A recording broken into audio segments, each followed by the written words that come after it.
Greetings fellow ukuleleans, Jeff Weinberger coming at you today. I'd like to give you a new ukulele tutorial on Gentle on My Mind. It's a great old tune.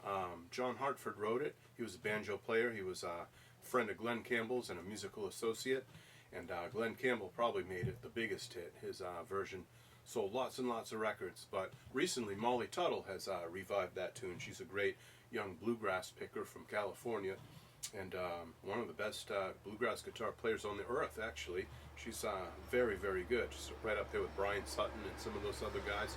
But she did a really nice version of it, and that's been getting around quite a bit.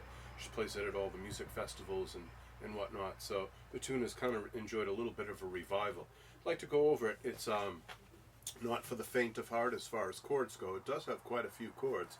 But if you've been playing for a little while, a lot of these won't be daunting or new to you. You'll be familiar. But let's start it off and see how it goes. So G, that's the key we're doing it in. It's a very common key for ukulele groups to perform this song in. So we'll do it in G, although it sounds really nice in F and some various other keys. From G, you need to get yourself to G major 7, and in case you're not up on that one, it is a bar chord, and it's a partial bar. It's just 3 strings, but we're doing our open G string, 2nd fret C string, 2nd fret E string, and 2nd fret A string. So you're holding down 3 strings with one finger, in this case my index finger, and then leaving that G string open. Beautiful chord. That's a very common chord in a lot of 60s and 70s music that uses major 7th chords in jazz and that sort of thing. So you should know that chord, G major 7, if you haven't checked it out. If you cannot bar, you could do 3 separate fingers. You could use your 1st, 2nd, 3rd. Sounds the same. Or you could use your 2nd, 3rd, and 4th. Still sounds the same. You get that sound no matter how you do it. So if you're not into barring yet, that's okay. Don't worry. There is a way to do that chord. G6, very easy chord, but a very beautiful chord.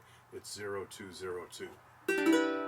Also known as E minor 7, which I've talked about in previous videos, the 2 names for a lot of these chords. But in this case, in this context, we're calling it G6.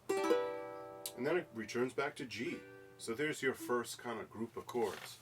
G, G major 7, G6, G major 7. You just want to really get good at changing from chord to chord.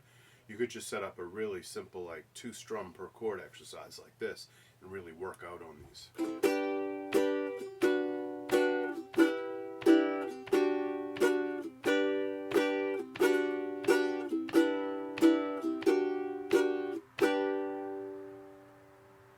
And then if you watch any of my fingerstyle videos, especially Travis picking, you will catch this pattern.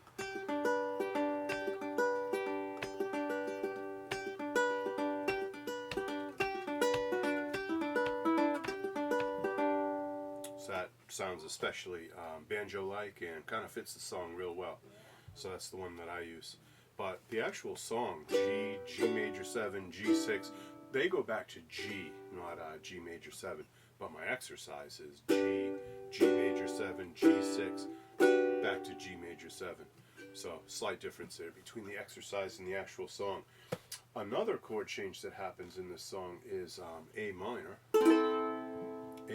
major 7, which I'll explain in a second. A minor 7, and then D7. Although on the record, and Molly Tuttle's version both, on guitar they use a bass note under that D to make it a D over F sharp.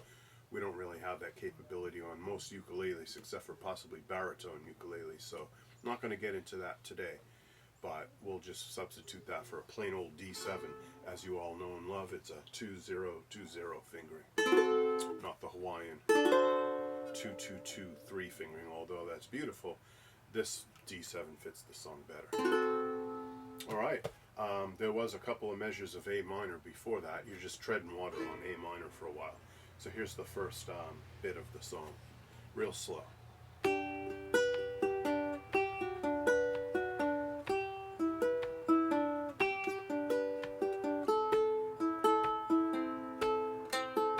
Just hanging out on A minor. Now we do that.